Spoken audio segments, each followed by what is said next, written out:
Good evening to you all. നമ്മൾ class start ചെയ്തു. Class റെക്കോർഡിങ്ങിലാണ്. നമുക്ക് പഠിക്കാനുള്ളത് 5 വിഷയങ്ങളാണ് നമുക്ക് പഠിക്കാനുള്ളത്. അറിയാലോ, അതിൽ ഇംഗ്ലീഷ് എന്ന വിഷയം അറിയപ്പെടുന്നത് പിന്നെ കമ്മ്യൂണിക്കേറ്റീവ് ഇംഗ്ലീഷ് എന്ന പേരിലാണ് നമ്മുടെ ഈ ഒരു പേപ്പർ, നമ്മുടെ സബ്ജക്റ്റ് വരുന്നത്. ഓക്കെ, കമ്മ്യൂണിക്കേറ്റീവ് ഇംഗ്ലീഷ് എന്ന് പറഞ്ഞു കഴിഞ്ഞാൽ നമ്മൾ സംസാരിക്കുന്ന സ്പോക്കൺ ഇംഗ്ലീഷ് എന്ന് പറയുന്ന വേറൊരു പേര് തന്നെയാണ് കമ്മ്യൂണിക്കേറ്റീവ് ഇംഗ്ലീഷ്. ഓക്കെ, പിന്നെ നിങ്ങൾക്ക് വരുന്നത് നിങ്ങൾ ഏതാണോ മെയിൻ പേപ്പർ സെലക്ട് ചെയ്തിട്ടുള്ളത് ആ പേപ്പറായിരിക്കും. അതായത് ഇപ്പോൾ നിങ്ങൾ പ്രീ പ്രൈമറി TTC ആണ് നിങ്ങൾ എടുത്തതെങ്കിൽ പ്രീ പ്രൈമറി തിയറി എന്ന പേപ്പറാണ് പഠിക്കാനുണ്ടാവുക. നിങ്ങൾ മോണ്ടിസോറി കോഴ്സാണ് നിങ്ങൾ സെലക്ട് ചെയ്തതെങ്കിൽ മോണ്ടിസോറി ഫിലോസഫി എന്ന ഒരു വിഷയമായിരിക്കും പഠിക്കാനുണ്ടായിരിക്കുക. നിങ്ങൾ അറബ് TTC ആണെങ്കിൽ ഫണ്ടമെൻ്റൽ അറബിക് ആൻഡ് ഗ്രാമർ എന്ന ഒരു പേപ്പറാണ് അവിടെ പഠിക്കാനുള്ളത്. ഇത് കഴിഞ്ഞ് 3ാമത്തെ വിഷയമായിട്ട് നിങ്ങൾക്ക് ചൈൽഡ് സൈക്കോളജി, 4ാമത്തെ വിഷയമായിട്ട് പിന്നെ ഹെൽത്ത് ആൻഡ് ന്യൂട്രീഷൻ, 5ാമത്തെയും അവസാനത്തെയും വിഷയമായിട്ട് സ്കൂൾ മാനേജ്മെൻറ്റ്. ഇങ്ങനെ 5 വിഷയങ്ങളാണ് നിങ്ങൾക്ക് പഠിക്കാനായിട്ട് ഉള്ളത്.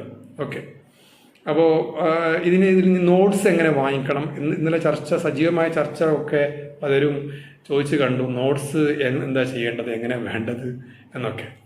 നോട്ട്സിൻ്റെ കാര്യങ്ങൾ പറഞ്ഞുതരാം.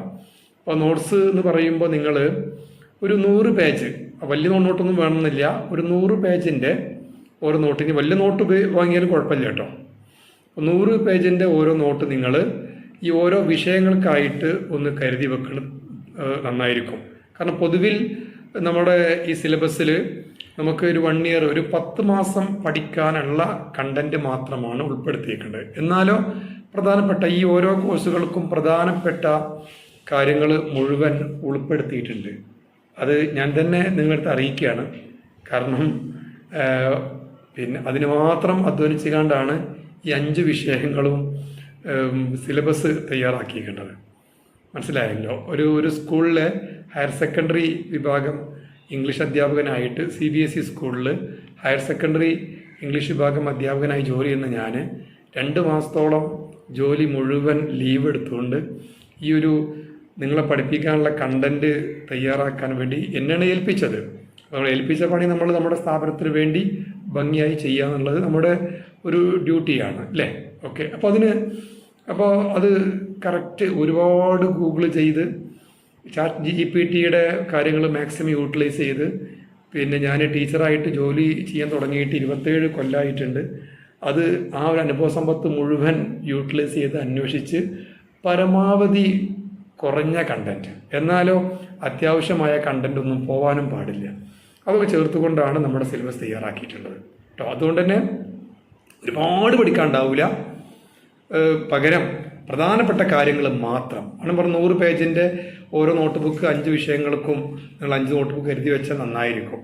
പക്ഷെ ഞാൻ നിങ്ങളുടെ അടുത്ത് പറയേണ്ടത്, നോട്ട് ബുക്ക് എനിക്കൊരു ചോംസ്കിയൻ അഭിപ്രായമാണ് ആ കാര്യത്തിലുള്ളത്. നിങ്ങൾക്കറിയില്ലേ പ്രൊഫസർ നോം ചോംസ്കിയെ കുറിച്ച് അല്ലേ? NLP ഒക്കെ കൊണ്ടുവന്ന ആളാണ്.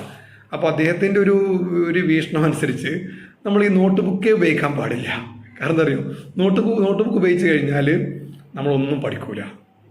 നമ്മൾ ഈ കേൾക്കുന്ന കാര്യം മുഴുവൻ നമ്മുടെ മനസ്സിൽ ഫോൾഡർ ഉണ്ടാക്കിയിട്ട്, ഡ്രൈവിൽ ഫോൾഡർ ഉണ്ടാക്കി, ഫോൾഡറിൽ ഫയൽ ഉണ്ടാക്കിയിട്ട് ആ ഫയലിൽ ഡാറ്റയായിട്ട് സൂക്ഷിച്ചു വെക്കണം. ആണ് വേണ്ടത്. അത് മറക്കൂല. മനസ്സിലായില്ലേ? ആണ് ചോംസ്കിയൻ രീതി, അതാണ്. ഓക്കെ, അദ്ദേഹം പറഞ്ഞു കേട്ടോ. എന്തായാലും നിങ്ങൾ ലെക്ചർ നോട്ട് നിർബന്ധമാണ്. അതൊരു കുറച്ച് ന്യൂസ് പ്രിന്റ് വാങ്ങി വെക്കുക. അത് കട്ട് ചെയ്ത് കാണ്ട് ഒന്ന് പിൻ ചെയ്ത് കാണ്ട് ലെക്ചർ നോട്ട്, ഓരോ ക്ലാസ്സിനും ലെക്ചർ നോട്ട് കയ്യിൽ വെച്ചോണ്ടി കേട്ടോ. ഇത്രയുമാണ് ക്ലാസ്സിന് നോട്ട്സ് വേണോ എന്നുള്ള കാര്യത്തിലൊക്കെ നിങ്ങളെടുത്ത് ഒരു ആധികാരികമായിട്ട് അഭിപ്രായം പറയാനുള്ളത്. ഇനി നിങ്ങൾക്ക് വേണ്ട കാര്യങ്ങളിൽ കുറച്ചും കൂടി ഒരു ക്ലാരിറ്റി നമ്മുടെ ഡോക്ടർ സൈനുൽ ആബിദീൻ സാർ നൽകും കേട്ടോ. ഓക്കെ, പിന്നെ നമ്മൾ മിസ്സുമാരും നൽകും, ഓരോ ചാപ്റ്റർ എടുക്കുന്ന മിസ്സുമാരും പറഞ്ഞുതരും. ദെൻ ഇനി അടുത്തതായിട്ട് ചില ചർച്ചകൾ ഒരു കുട്ടി പേഴ്സണലായിട്ട് ചോദിച്ചിരുന്നു, സാറേ മോണ്ടിസോറിക്ക് ഒരുപാട് പേടിയോട് കൂടിയാണ് ചേർന്നത്, പരീക്ഷ എങ്ങനെ ആവും, ഇത് ഓൺലൈൻ പരീക്ഷ കാരണം എന്താ വരിക, അങ്ങനെയുള്ളതൊക്കെ ചോദിച്ചു. ഞാൻ പരീക്ഷൻ്റെ കാര്യം പറഞ്ഞുതരാം. നമ്മുടെ മൊബൈലിൽ ഞങ്ങൾ ഗ്രൂപ്പിലേക്ക് അയച്ചു തരുന്ന ഒരു ലിങ്ക് ഒരു ആപ്പ് ലിങ്കാണ്. അപ്പോൾ നമ്മൾ ഗൂഗിൾ ഫോം എന്ന് പറയില്ലേ, ഈ ഗൂഗിൾ ഫോമിലൊക്കെ എക്സാം എഴുതി നിങ്ങളിൽ ചിലർക്ക് പരിചയം ഉണ്ടാവും. അങ്ങനെയുള്ള ഒരു ആപ്പ് ലിങ്ക് അയച്ചു തരും. ഓക്കെ, ആ ലിങ്കിൽ നിങ്ങൾ കയറി കഴിഞ്ഞാൽ നിങ്ങൾക്ക് അവിടെ നിങ്ങളുടെ യൂസർ നെയിമും പാസ്വേഡും, ഓരോ വിദ്യാർത്ഥിക്കും ഓരോ യൂസർ നെയിം പാസ്വേഡും ആയിരിക്കും. എല്ലാ വിദ്യാർത്ഥികളുടെയും യൂസർ നെയിമും പാസ്വേഡും അടങ്ങുന്ന ഒരു PDF എക്സാമിൻ്റെ ഒരാഴ്ച മുമ്പായിട്ട് നമ്മുടെ ഗ്രൂപ്പിൽ തരും. അതൊന്ന് തുറന്നിട്ട് നിങ്ങളെ പേരിന് നേരെയുള്ള യൂസർ നെയിം പാസ്വേഡും ഒരു പേപ്പറിൽ എഴുതി വെക്കാം. എന്നിട്ട് നിങ്ങൾ ഈ എക്സാമിൻ്റെ സമയത്ത് ലിങ്കിലാണ്ട് കയറിയിട്ട് അവിടെ യൂസർ നെയിമും പാസ്വേഡും ടൈപ്പ് ചെയ്തുകൊണ്ട് ജസ്റ്റ് നെക്സ്റ്റ് അടിച്ചു കഴിഞ്ഞാൽ ക്വസ്റ്റ്യൻ പേപ്പർ ഉണ്ട് വരും. ക്വസ്റ്റ്യൻ പേപ്പറും ആൻസർ ചെയ്താനുള്ള ഭാഗവും, ഒരു ക്വസ്റ്റ്യൻ 4 ചോയ്സ് ഉണ്ടാവും, അതിന് താഴെ ആൻസർ ടിക്ക് ചെയ്യാനുള്ള ഭാഗം ഉണ്ടാവും, അല്ലെങ്കിൽ ഈ ചോയ്സ് തന്നെ ടിക്ക് ചെയ്യാനുള്ള ഒരു ഓപ്ഷൻ ഉണ്ടാവും. അത് ടിക്ക് ചെയ്ത് കണ്ട് അങ്ങനെ പോകും. അങ്ങനെ 100 ക്വസ്റ്റ്യൻസ് 100 ടിക്ക് ചെയ്ത് കഴിഞ്ഞാൽ എക്സാം കഴിഞ്ഞു. ഇതാണ് ആകെയുള്ള എക്സാമിനെ കുറിച്ചുള്ള ഒരു ഇത്. ഈ 100ാമത്തെ ടിക്ക് ചെയ്ത് കഴിഞ്ഞാൽ നമുക്ക് താഴെ ഉണ്ടാവും ഒരു ചുവന്ന ഐക്കൺ കാണാം, സബ്മിറ്റ്. അവിടെ കൊടുത്തു കഴിഞ്ഞാൽ എന്ത് ചെയ്യും, നിങ്ങളുടെ എക്സാം സബ്മിറ്റ് ആവും. ഓക്കെ, 2-3 ദിവസത്തിനുള്ളിൽ മാർക്കും അറിയാൻ പറ്റും. പിന്നെ എക്സാം ഇംഗ്ലീഷിലാവോ മലയാളത്തിലാവോ? ഇനി ഇംഗ്ലീഷിലാവുകയാണെങ്കിൽ ഞങ്ങളിൽ പല കുട്ടികളും പിന്നെ മലയാളം മീഡിയം ടെക്സ്റ്റ് ബുക്കാണല്ലോ വാങ്ങിക്കേണ്ടത്, അത് പണിയാവൂലേ? ആ ഒരു സംശയത്തിൻ്റെ നിങ്ങൾ ഭാവിയിൽ ചോദിക്കാനുള്ള സംശയത്തിൻ്റെ മറുപടി പറയാൻ പോവാട്ടോ, അവരൊന്നും വിചാരിക്കരുത്. ഇതൊക്കെ നിങ്ങളുടെ പരിഭ്രമാണ്. ഓക്കെ, നിങ്ങൾ മലയാളത്തിലോ ഇംഗ്ലീഷിലോ ഇഷ്ടമുള്ള ഭാഷയിൽ പഠിച്ചോളി. കാര്യം മനസ്സിലാവണം. സ്കൂൾ മാനേജ്മെൻ്റ് എന്ന് പറയുമ്പോൾ എന്താണെന്ന് കൃത്യമായിട്ട് മനസ്സിലാക്കി പഠിക്കണം. അതുപോലെ ഹെൽത്ത് ന്യൂട്രീഷൻ എന്ന് പറഞ്ഞു കഴിഞ്ഞാൽ എന്താണെന്ന് കൃത്യമായിട്ട് മനസ്സിലാക്കിയിട്ട് പഠിക്കണം. ബാക്കിയുള്ള വിഷയങ്ങൾ അതുപോലെ തന്നെ. ഇനി എക്സാമിൻ്റെ കാര്യം വരുമ്പോൾ എക്സാം ഇംഗ്ലീഷിലാണ് വരിക. അപ്പം ഇനി മലയാളം ടെക്സ്റ്റ് ബുക്ക് എടുത്ത ആൾക്കാർ ഇപ്പം തന്നെ പഠിച്ചോനെ പെട്ടല്ലോ, കുടുങ്ങിയ 16ൻ്റെ പണില കിട്ടാൻ പോകേണ്ടത് ഒരു വിചാരവും വേണ്ട. ഞാൻ പറഞ്ഞു, നിങ്ങൾക്ക് മനസ്സിലാവുന്ന ഭാഷയിൽ ബുക്ക് വാങ്ങിച്ചിട്ട് പഠിക്കുകയാണ് നല്ലത് കേട്ടോ. ഇനി ഇംഗ്ലീഷിലുള്ള ബുക്ക് വാങ്ങി പഠിക്കുന്നതുകൊണ്ട് കുറേ ഗുണങ്ങൾ വേറെ ഉണ്ട്. അതൊരു ഇംഗ്ലീഷ് അധ്യാപകനായിട്ട് ഞാനിപ്പോൾ അത് പറഞ്ഞു തരുന്നുണ്ട്. ഇന്നല്ല, വരും ക്ലാസ്സുകളിൽ പറഞ്ഞു തരുന്നുണ്ട്. ഓക്കെ, ഇനി നിങ്ങൾക്ക് എക്സാമിന് മുമ്പ് ഞങ്ങളിപ്പോൾ ഇംഗ്ലീഷിൻ്റെ കാര്യം ഇംഗ്ലീഷിൻ്റെത് നമുക്ക് ഇംഗ്ലീഷിൻ്റെ എക്സാമിന് വരുന്ന ക്വസ്റ്റ്യൻസിന് ആൻസർ ചെയ്യാൻ ഇംഗ്ലീഷിന് ഇപ്പോൾ ഒരു 50 ക്വസ്റ്റ്യൻസ് വരുന്നുണ്ട് എന്ന് സങ്കല്പിച്ചോളൂ. 50 ക്വസ്റ്റ്യൻസ് നമുക്കുള്ള ക്വസ്റ്റ്യൻ പേപ്പറിൽ 50 ക്വസ്റ്റ്യൻസ് ഇംഗ്ലീഷിൻ്റെ ക്വസ്റ്റ്യൻസ് ആണ്. അപ്പം ഞങ്ങൾ എക്സാമിൻ്റെ 2-3 ആഴ്ച മുമ്പ് 400ഓളം ചോദ്യങ്ങൾ, 400ഓളം OMR ചോദ്യങ്ങളും അഥവാ ABCD ഓപ്ഷനുള്ള ചോദ്യങ്ങളും അതിൻ്റെ ഉത്തര സൂചിക ആൻസർ കീയും ഉൾപ്പെടെയുള്ള ഒരു PDF തരും. ഈ PDF-ൻ്റെ യൂട്യൂബ് ക്ലാസ് ഇപ്പോൾ തന്നെ എൻ്റെ ചാനലിൽ കിടക്കുന്നുണ്ട്. അത് തയ്യാറാക്കി വെച്ചേക്കണം. നിങ്ങൾ എക്സാമിന് വേണ്ടി ഞങ്ങൾ അധ്യാപകർ പ്രിപ്പയർഡാണ്. മനസ്സിലായില്ലേ? അധ്യാപകർ പൂർണ്ണമായും റെഡിയാണ്. ഓക്കെ, നിങ്ങൾക്ക് ആ PDF എക്സാമിൻ്റെ 3 ആഴ്ച മുമ്പ് ആ PDF ആണ് തന്നുകാണ്ട് ഈ ഒരു യൂട്യൂബ് ലിങ്കുമാണ് തരുന്നതോട് കൂടി നിങ്ങൾക്ക് ഈ 400ഓളം വരുന്ന ചോദ്യങ്ങളും ഉത്തരങ്ങളും നിങ്ങൾ പഠിക്കുമെന്ന് ഞങ്ങൾക്ക് ഉറപ്പാണ്. ഈ 400 ചോദ്യങ്ങളിൽ നിന്നുള്ള ഏതെങ്കിലും 50 ചോദ്യങ്ങൾ മാത്രമേ യൂണിവേഴ്സിറ്റി എക്സാമിന് ചോദിക്കുള്ളൂ. അവിടെ നിങ്ങൾക്ക് ഈ 50 ക്വസ്റ്റ്യൻസിനും ആൻസർ ചെയ്ത് കണ്ട് ഫുൾ മാർക്കിനെ വാങ്ങാൻ പറ്റുമോ പറയൂ? ഫുൾ മാർക്കിനെ വാങ്ങിക്കൂടെ? ടഫുള്ള വിഷയമായ ഇംഗ്ലീഷിന് ഇങ്ങനെയാണെങ്കിൽ ഈസിയുള്ള വിഷയങ്ങളായിട്ടുള്ള സ്കൂൾ മാനേജ്മെൻറ്റ്, അതുപോലെ തന്നെ ഹെൽത്ത് ന്യൂട്രീഷൻ, ചൈൽഡ് സൈക്കോളജി, അതൊക്കെ ഇതുപോലെ തന്നെ വരുന്നത്. അപ്പം ഇനി ഗ്രൂപ്പുകളിൽ ചർച്ചയിൽ വിട്ടുകാണ്ട് ഇനി എന്താ പറയുക അനാവശ്യമായ കമൻറ്റൊക്കെ പറഞ്ഞുകൊണ്ട് ബാക്കിയുള്ളവരെ പേടിപ്പെടുത്തരുത്. ഈ ചർച്ചകൾ വരുന്ന ഇപ്പോഴത്തെ ചിലർക്ക് അത് ഭയങ്കര പേടിയാണ്. കാരണം നമ്മുടെ ഈ ബാച്ചിലുള്ള എല്ലാവരും മനസ്സമാനത്തോടു കൂടിയല്ല കോഴ്സിന് ചേർന്നിക്കേണ്ടത്. മനസ്സിലിത്തിരി പേടിയുണ്ട്. ഓക്കെ, അപ്പോൾ പേടിക്കൊന്നും ഒരു അർത്ഥവുമില്ല, അർത്ഥശൂന്യമായ പേടിയാണ് അല്ലേ? അപ്പം അത്തരം പേടിക്കേണ്ട ഒരു ആവശ്യകതയും ഇല്ല. അപ്പോൾ എക്സാം എഴുതിയ ആളുകൾക്കൊക്കെ തന്നെ ഫുൾ മാർക്ക് ഉണ്ടോ ഇല്ലയോ എന്നുള്ളതാണ്. അപ്പോൾ ഇനിയിപ്പോൾ നിങ്ങൾ ചിലവരുടെ മനസ്സിൽ ഇങ്ങനെ വേറെ സംശയം വരുന്നുണ്ട്. ഞാൻ അവരെ മനസ്സിങ്ങനെ വായിക്കുന്നത് അറിയോ, സാറേ നമുക്ക് ഒരു മൊബൈൽ വെച്ചുകൊണ്ട് എക്സാമിന് പങ്കെടുക്കുകയാണെങ്കിൽ മറ്റേ മൊബൈലിൽ സാറ് പറഞ്ഞ PDF ഒക്കെ ഉണ്ടാവുമല്ലോ, അതിൻ്റെ ആൻസർ ഉണ്ടാവുമല്ലോ, അവിടെ നോക്കിയിട്ട് ഇവിടേക്കാണ്ട് റെഡിയാക്കിയാണ്ട് ടൈപ്പ് ആണ്ട് ആൻസർ കൊടുത്താൽ പോരെ കേട്ടോ. നമ്മളെക്കാട്ടിയും വലിയ താപ്പാനകളാണ് ഈ ക്വസ്റ്റ്യൻ പേപ്പർ തയ്യാറാക്കിയ സാറന്മാർ. അതിനേക്കാളും വലിയ താപ്പാനകളാണ് യൂണിവേഴ്സിറ്റിയിൽ നിങ്ങളെ കൺട്രോൾ ചെയ്യേണ്ടത്. അതും ടെക്നിക്കലി നല്ല കഴിവുള്ള ടെക്കികളാണ്. മനസ്സിലായല്ലോ? നിങ്ങൾ ഇത് നോക്കി എഴുതുന്നത് നിങ്ങളെക്കാൾ മുമ്പ് തന്നെ അവർക്കത് മനസ്സിലാവും. അവരതിനുള്ള എല്ലാ തടസ്സങ്ങളും ചെയ്തിരിക്കും. അതുകൊണ്ട് അത്തരം വിചാരങ്ങൾ ഇപ്പം ഉണ്ടെങ്കിൽ അല്ലേ, അല്ല പറയാൻ പറ്റൂലേ. കാരണം എക്സാമിൻ്റെ തലേന്ന് വരെ ചുരിദാർ മാത്രം ഇട്ട് എക്സാമിന് 4 പോക്കറ്റൊക്കെ ഉള്ള ജീൻസ് ഇട്ടുകാണ്ട് പോകുന്ന ചില പെൺകുട്ടികളെ ഞാൻ കണ്ടിട്ടുണ്ട്. ചില ഇസ്ത്രി പരീക്ഷയിൽ ജീൻസ് ഉറപ്പാണ്. കാരണം എന്താ വെച്ചാൽ 4 പോക്കറ്റൊക്കെ ഉണ്ടാകുമ്പോൾ പിന്നെ 1-ാം ലോക മഹായുദ്ധം ഫസ്റ്റ് പോക്കറ്റ്, 2-ാം ലോക മഹായുദ്ധം സെക്കൻഡ് പോക്കറ്റ്, ഐക്യരാഷ്ട്ര സംഘടന ബാക്കിലെ ഫസ്റ്റ് പോക്കറ്റ്, സർവ്വരാജ്യ സഖ്യം ലീഗ് ഓഫ് നേഷൻസ് ഈ ലെഫ്റ്റ് ബാക്ക് സെക്കൻഡ് പോക്കറ്റ്. ആയല്ലോ അല്ലേ, റെഡിയായി. ഓക്കെ കേട്ടോ. അപ്പോൾ യൂണിവേഴ്സിറ്റിയിൽ ഇരിക്കുന്ന സാറന്മാർ എന്താ പറയുക, അത്യാവശ്യം ഈ ലെവലൊക്കെ അറിയാവുന്നവരാണ്. അപ്പോൾ അതുകൊണ്ട് തന്നെ നമ്മൾ ഒരു മൊബൈൽ വെച്ച് കണ്ട് ഇനിയിപ്പോൾ ആരും രണ്ടാമത്തെ മൊബൈൽ വാങ്ങണ്ട. ഇപ്പോൾ ഐഫോൺ കയ്യിലുണ്ടെങ്കിൽ ആൻഡ്രോയിഡ് കൂടി വാങ്ങിക്കാം. കാരണം എക്സാമിന് കോപ്പി അടിക്കാമല്ലോ എന്ന് വിചാരേ വേണ്ട കേട്ടോ. ഓക്കെ, ഇതിൽ എക്സാം നല്ല ഈസിയാണ്. നമുക്ക് ലിങ്കിൽ ചെറിയ നെറ്റ് മതി, ആ ലിങ്കിലാണ്ട് വേഗം കയറാൻ പറ്റും. യൂസർ നെയിമും പാസ്വേഡും അടിച്ചു കഴിഞ്ഞാൽ നമ്മൾ ഗവൺമെൻറ് സൈറ്റ് പോലെ ഒരിക്കലും ഇങ്ങനെ ഹാങ് ആയിക്കാണ്ട് കെട്ടുകാണ്ട് ഇങ്ങനെ തിരിയില്ല. ഇങ്ങനെ തിരിയില്ലേ, അങ്ങനെ തിരിയില്ല. വേഗം കയറാൻ പറ്റും, വേഗം എക്സാം എഴുതാം. 3 മണിക്കൂറൊക്കെ എക്സാം ടൈം ഉണ്ടെങ്കിലും 10 മിനിറ്റോട് നിങ്ങൾ എക്സാം എഴുതിക്കാണ്ട് നിങ്ങൾക്ക് എപ്പോൾ വേണം സബ്മിറ്റ് ചെയ്യാം. ഓക്കെ, ഇതാണ് എക്സാമിനെ കുറിച്ചുള്ള കാര്യങ്ങൾ.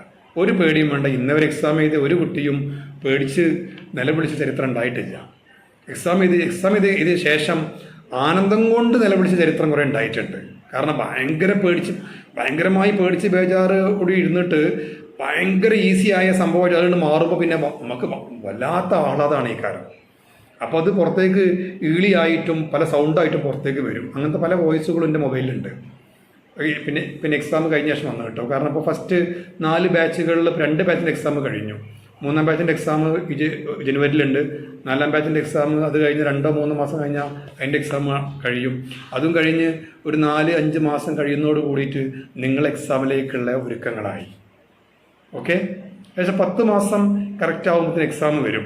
1 കൊല്ലം കറക്റ്റ് ആകുമ്പോൾ തന്നെ കോൺവൊക്കേഷൻ ഉണ്ടാവും. നിങ്ങൾക്ക് സർട്ടിഫിക്കറ്റ് നിങ്ങൾ തലയിൽ തൊപ്പിയൊക്കെ ഇട്ടിട്ട് സർട്ടിഫിക്കറ്റുള്ള കോട്ടൊക്കെ അണിഞ്ഞ് അടിപൊളിയായിട്ട് നിങ്ങൾക്ക് സർട്ടിഫിക്കറ്റ് വാങ്ങുന്നത്. നിങ്ങൾക്ക് അന്ന് നിങ്ങൾ ഫാമിലി ആയിട്ട് വരുവാണ്ട് ഹസ്ബൻഡേയും മക്കളെ കൂടെ കൂട്ടണം. അവരൊക്കെ സ്റ്റേജിൽ കയറ്റിയിരുത്തിയിട്ട് നിങ്ങൾ ഡിഗ്നിറ്ററീസ് സ്റ്റേജിലുള്ള മഹാന്മാരായ ആളുകളെ എടുത്തുനിന്നും പേഴ്സണാലിറ്റി എടുത്തുനിന്നും സർട്ടിഫിക്കറ്റ് വാങ്ങുന്ന രംഗം നല്ല ഹൈ ഡെഫിനിഷൻ ക്യാമറയിൽ തന്നെ നമ്മൾ ഈ പിന്നെ വീഡിയോ ക്യാമറയാണ് യൂസ് ചെയ്യേണ്ടത്. അതുകൊണ്ട് പിന്നെ നമ്മുടെ ഐഫോണിൻ്റെ ക്യാമറ ഒന്നും വേണമെന്നില്ല. അതിനേക്കാളും ക്ലാരിറ്റിയിൽ വരുന്ന പിന്നെ ക്യാമറയിൽ എന്ത് ചെയ്യും, ഷൂട്ട് ചെയ്ത് കണ്ട് നിങ്ങൾക്ക് അതിനെ അതിൻ്റെ ഒരു ഡോക്യുമെൻ്റ് അയച്ചു തരണം. അത് നിങ്ങൾക്ക് ഇനി നാട്ടിൽ പോയിട്ട് സ്റ്റുഡിയോയിൽ പോയിട്ട് നല്ല അടിപൊളി നിങ്ങൾ ഉദ്ദേശിക്കുന്ന വലുപ്പത്തിൽ അത് പ്രിൻ്റ് ചെയ്ത് കണ്ട് ഫ്രെയിം ചെയ്ത് കണ്ട് ഇനി വീട്ടിൻ്റെ മുമ്പിലോ ടെറസിൻ്റെ മേലെയോ അല്ലെങ്കിൽ ഷോക്കേസിലോ എവിടെ വേണമെങ്കിലും വെക്കാം. ഇനി സ്റ്റാറ്റസ് വേണമെങ്കിൽ ഒരു 5-6 ദിവസം കണ്ടിന്യൂസ് വെച്ചോളി, എന്നാലും കുഴപ്പമൊന്നുമില്ല. ഓക്കെ, നമ്മളോട് ഇതൊക്കെ ഇനി പഠിച്ചിട്ട് എന്താവാന്നാ ചോദിച്ച കുറേ ആൾക്കാരുണ്ടല്ലോ, അവരിത് കണ്ണു തുറന്ന് കാണണം. മനസ്സിലായി? കണ്ണു തുറന്ന് കാണണ രംഗം. ഇവളും പഠിച്ച് നല്ല ഫുൾ മാർക്കിൽ പാസ്സായി ഇവളിപ്പോൾ മോണ്ടിസോറി ടീച്ചറായിട്ട് മാറി എന്ന് അസൂയോട് കൂടിയിട്ട് അവർ കാണണം. ഓക്കെ, അതൊരു മധുരമായ പ്രതികാരമാണ്. അങ്ങനെ പ്രതികാരം ചെയ്യല്. ഓക്കെ, അപ്പോൾ നമുക്ക് ക്ലാസ്സിലേക്ക് കടക്കാം. അപ്പോൾ നിങ്ങളുടെ ഒരുവിധം വേവലാതികളും പരാതികളൊക്കെ തന്നെ തീർന്നു എന്ന് ഞാൻ വിചാരിക്കുന്നു കേട്ടോ. ഇനി അതിനെക്കുറിച്ചൊന്നും ടെൻഷനോ പേടിയോ ബേജാറൊന്നും വേണ്ട. ഓക്കെ, ഒരു കാര്യം നിങ്ങൾ ചെയ്യേണ്ടത്, ഈ ഗ്രൂപ്പ് നമുക്ക് ഈ ഒരു ഓൺലൈൻ മീഡിയ കൂടി മാത്രമേ ക്ലാസ്സുകൾ മുമ്പോട്ട് പോകുന്നുള്ളൂ. അപ്പോൾ അതുകൊണ്ട് തന്നെ നിങ്ങൾ വാട്സപ്പുമായിട്ട് ആഴ്ചകളോളം ബന്ധമില്ലാതെ നിൽക്കരുത്. ചില ആൾക്കാരുണ്ട്, ചില ദിവസം വാട്സപ്പിൽ നിന്ന് പോയി കഴിഞ്ഞാൽ പിന്നെ ആ പഞ്ചായത്തിലേ ഒരു മാസത്തിനുണ്ടാവില്ല. പിന്നെ ഒരു മാസം കഴിഞ്ഞിട്ട് ഒരു വരവ് വരാണ്ട് അവർ ആ വരവ് വരുമ്പോഴേക്കും എക്സാമും കോൺവൊക്കേഷനും ഒക്കെ കഴിഞ്ഞിട്ടുണ്ടാവും. മനസ്സിലായല്ലോ? അപ്പോൾ നിങ്ങൾ വാട്സപ്പിൽ നിങ്ങൾ എന്നും പറ്റുമെങ്കിൽ നമ്മൾ ഇംഗ്ലീഷ് മരുന്ന് കഴിക്കുന്ന പോലെ രാവിലെയും ഉച്ചക്കും രാത്രിയും ഒന്ന് കയറി ഇറങ്ങാം. ഡിസ്കഷൻ ഗ്രൂപ്പിലും നിങ്ങൾ മെയിൻ ഗ്രൂപ്പിലും ഒക്കെ ഒന്ന് കയറി ഇറങ്ങുക. അത് ഉറപ്പ് വരുത്തിയാൽ തന്നെ നിങ്ങൾ 100% എക്സാം പാസ്സായി, നമ്മൾ ഉറപ്പ് തരാം കേട്ടോ. ഓക്കെ, അപ്പോൾ ഇത്രയും കാര്യങ്ങളാണ് നമ്മൾ ഈ ക്ലാസ് സ്റ്റാർട്ട് ചെയ്യേണ്ട മുമ്പ് നിങ്ങളെടുത്ത് നിങ്ങൾ പലർക്കുള്ള ഒരു പ്രയാസങ്ങൾ കണ്ട് മാറി കിട്ടിയെന്നുള്ളതാണ്. പിന്നെ നമുക്കുള്ള മറ്റൊരു ചില കുട്ടികൾക്ക് വേറെയും ആവലാതികളുണ്ട്. ഒക്കെ എനിക്കിങ്ങനെ വോയിസ് വരുന്നതാണ്. അപ്പോൾ ഞാൻ കാരണം ഇത് ഒരാളെ മാത്രം വേവലാതിയോ ആവലാതിയോ പരിഭ്രമോ ഒന്നുമല്ല, എല്ലാവർക്കും ഉള്ളതാണ്. കാരണം അത് മനുഷ്യന്മാരുടെ കാര്യം തന്നെയാണ്. അപ്പോൾ അത് സംഭവം എന്താ വെച്ചാൽ നമ്മളിപ്പോൾ എത്ര സ്ഥാപനങ്ങൾ Montessori pre primary Arabic TTC course ചെയ്യുന്നുണ്ട്. അവിടെ നിന്നൊക്കെ ടീച്ചർമാർ പുറത്തേക്ക് ഇറങ്ങണില്ലേ? അവർക്കൊക്കെ സാറേ ജോലി കിട്ടുമോ?